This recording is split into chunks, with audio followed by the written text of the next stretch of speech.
Okay, I had just a little bit of time at home, so I got just a little bit of an update.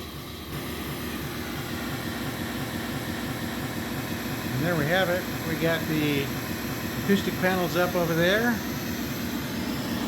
We got this rear speaker is kind of playing. It's crossovers laying on the floor there. So just doing some experimenting. I got a bit of a hump there at a couple hundred hertz that I'll take out with the mini DSP. But anyway, get over here. The other side also has the acoustic panels up. That's about it. I mean, I didn't have much time. I did build some stands to put the amplifiers on, but they're not quite finished yet.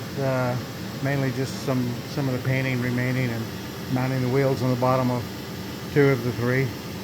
But anyway, I'm gonna do some playing around with this tonight, and then I've got to leave tomorrow morning back to New Mexico. And we'll stop this and we'll look at an impedance curve.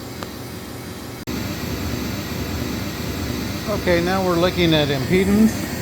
We can see we got a little bit of a bobble there at 1500 hertz is the crossover frequency.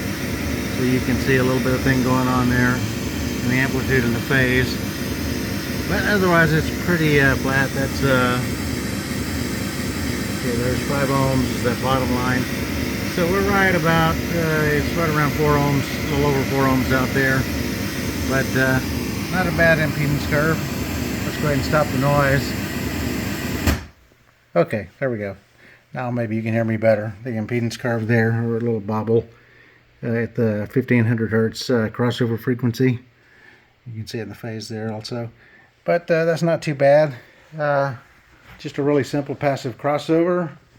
Just 1 inductor and 1 capacitor for the woofers or mid-bass drivers, and then 1 capacitor and inductor for the tweeters. I've found over the years that the simpler that you make a passive crossover, the better the speaker's going to sound.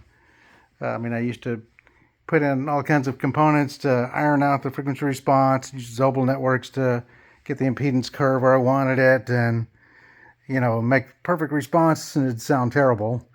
Take out 90% of the parts, make it as simple as possible like that, and then it would sound really good. So, but anyway, so that's not too bad for an impedance curve.